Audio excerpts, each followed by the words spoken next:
ఢిల్లీ ఎన్నికల్లో ప్రచారం పొత్తులు ఎత్తులు జోరుగా సాగుతున్నాయి. దేశమంతా విస్తరిస్తున్న హస్తిని మాత్రం కమలానికి అంతు చిక్కడం లేదు. ఈసారి ఎన్నికలు కాంగ్రెస్, ఆప్, బీజేపీకి జీవన్మరణ సమస్యగా తయారయ్యాయి. సీఎం పదవికి రాజీనామా చేసిన కేజ్రీవాల్ నీతి నిజాయితీకి అగ్ని పరీక్షగా మారాయి. హర్యానాలో ఎన్నికలు జరిగాయి, మహారాష్ట్రలో ఎన్నికలు జరిగాయి. రెండు ఎన్నికల్లో తిరుగులేని మెజార్టీతో ఎన్డీఏ గెలిచారు.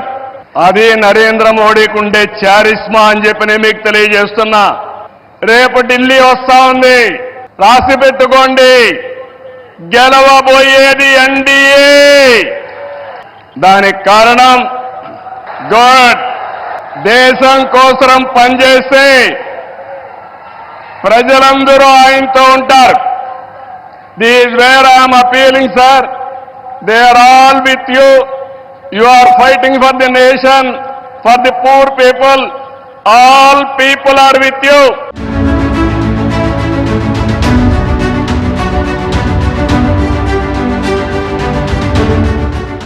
ఢిల్లీ అసెంబ్లీ ఎన్నికలు మూడు జాతీయ పార్టీలు బీజేపీ, కాంగ్రెస్, ఆమ్ ఆద్మీ పార్టీ ఆప్కు అగ్ని పరీక్షగా మారాయి. లిక్కర్ కేసులో జైలుకెళ్లొచ్చిన కేజ్రీవాల్ ప్రజలు దీవిస్తేనే సీఎం పదవి చేపడతానంటూ తీవ్ర ప్రతిజ్ఞ చేశారు. ముఖ్యమంత్రి పదవిలో అతిశీని కూర్చోబెట్టి ఎన్నికల కథన రంగంలోకి దూకారు. 3 సార్లు ప్రధాని పీఠాన్ని చేజిక్కించుకున్న మోదీ ఢిల్లీ అసెంబ్లీ పల్స్ పట్టలేకపోతున్నారు. అందుకే మోదీ, అమిత్ షా ఢిల్లీ ఎన్నికలను ప్రతిష్టాత్మకంగా తీసుకున్నారు. గతంలో హ్యాట్రిక్ కొట్టి ఏకఛత్రాధిపత్యంగా పాలించిన కాంగ్రెస్ కేజ్రీవాల్ దెబ్బకు కకావికలమైంది. ఉనికిని చాటుకునేందుకు ప్రయత్నిస్తోంది. అయినా ప్రజల్లో మాత్రం కాంగ్రెస్ పార్టీకి ఆదరణ కనిపించడం లేదు. मुख्यमंत्री आवास में सोने का टॉयलेट है, मिनी बार है, स्विमिंग पूल है. आप लोगों को हम लेके गए वहां पे. हमारे मंत्री सौरभ भारद्वाज जी और हम दोनों लोग गए. वहां पुलिस की छावनी बना के हमें जाने नहीं दिया. हमने कहा राजमहल जो 2700 करोड़ का बना है, प्रधानमंत्री जी का आवास, चलिए उसको दे. यहां पर आए तो यहां पुलिस की छावनी बना के यहां रोक दिया. इसका मतलब हमारे आरोप पूरी तरीके से सत्य है.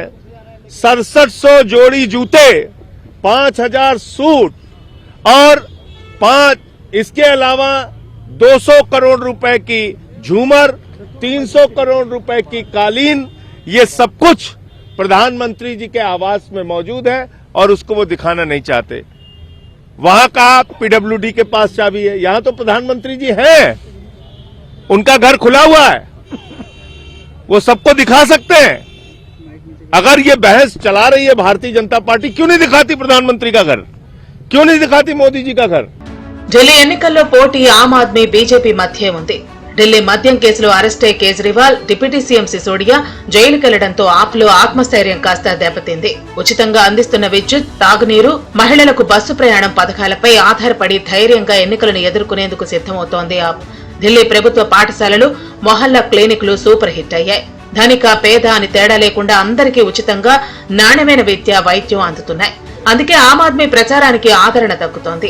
ఈ ఎన్నికల్లో గెలిపిస్తే 18 ఏళ్ల పైబడిన మహిళలందరికీ ముఖ్యమంత్రి మహిళా సమ్మాన్ యోజన కింద నెలకు 2100 చెల్లిస్తామని ఆప్ హామీనిచ్చింది. 60 ఏళ్లు పైబడిన వారందరికీ ప్రభుత్వ, ప్రైవేటు ఆసుపత్రుల్లో ఉచిత వైద్య సేవలు అందిస్తామంటూ ఆప్ దూసుకెళ్తోంది. జాతీయ స్థాయిలో పటిష్టంగా ఉన్న ఢిల్లీలో సరైన సీఎం క్యాండిడేట్ అటు బీజేపీకి గానీ ఇటు కాంగ్రెస్ కు గానీ లేదు. ఇది ఆమ్ ఆద్మీ పార్టీకి బాగా కలిసొస్తోంది.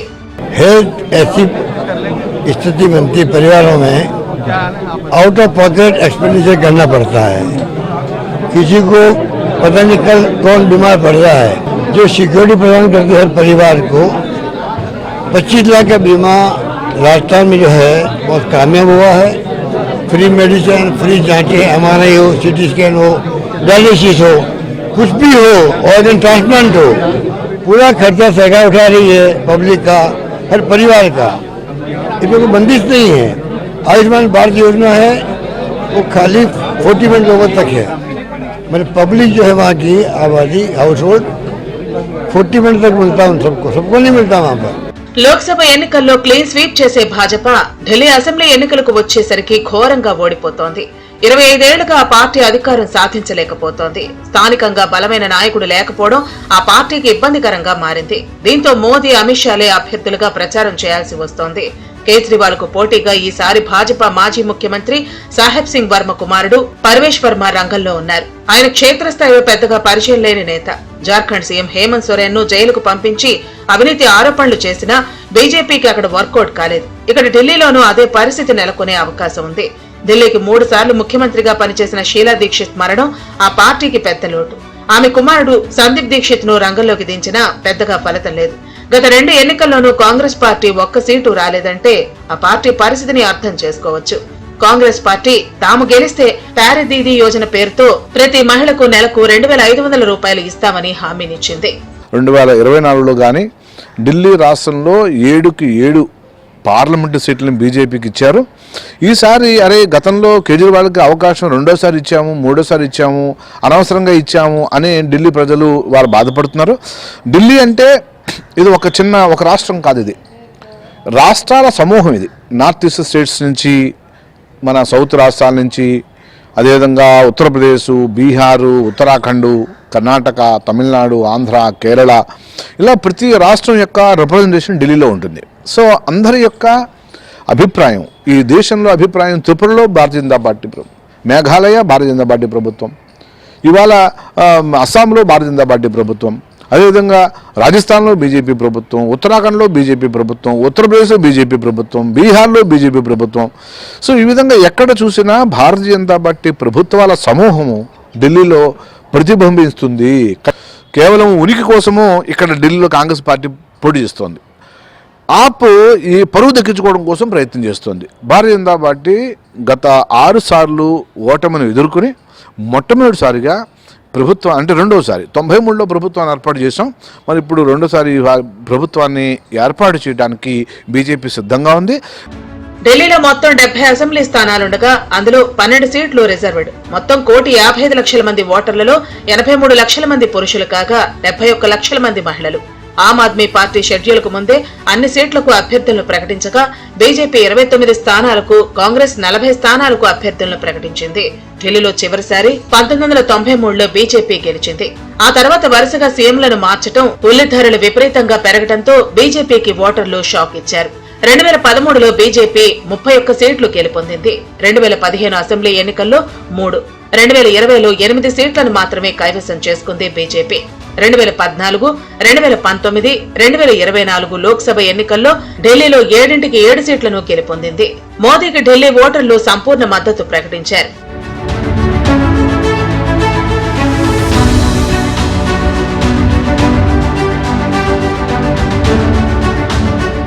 ఈ ఎన్నికల్లో ఆమ్ ఆద్మీ పార్టీ ఉచిత పథకాలు, పేదలనే నమ్ముకుంది. తమకు మళ్లీ అధికారం వస్తే హిందూ పూజారులు, సిక్కు గురువులకు నెలకు 18,000 రూపాయలు ఇస్తామని ఆప్ తెలిపింది. కాంగ్రెస్ ఎక్కువగా ముస్లింలు, సెక్యులర్ ఓట్ బ్యాంకుపై ఆధారపడుతోంది. బీజేపీ అభివృద్ధి మంత్రం పఠిస్తోంది. షెడ్యూల్ విడుదలకు ముందు ప్రధాని నరేంద్ర మోదీ ఢిల్లీ అభివృద్ధికి 16,000 కోట్ల విలువైన ఇన్ఫ్రా ప్రాజెక్టులను ప్రారంభించారు. అధికారంలోకి వస్తే ఢిల్లీలో ప్రతి ఒక్కరికి 25 లక్షల మేరకు హెల్త్ ఇన్సూరెన్స్ ఇస్తామని చెప్పారు. కేజ్రీవాల్ ను అవినీతి పరునిగా అభివర్ణించారు. ఈ ఎన్నికల్లో ఓటర్లు ఎవరికి పట్టం కడతారో తెలియాలి అంటే ఫిబ్రవరి 8వ తేదీ వరకు ఆగాల్సిందే.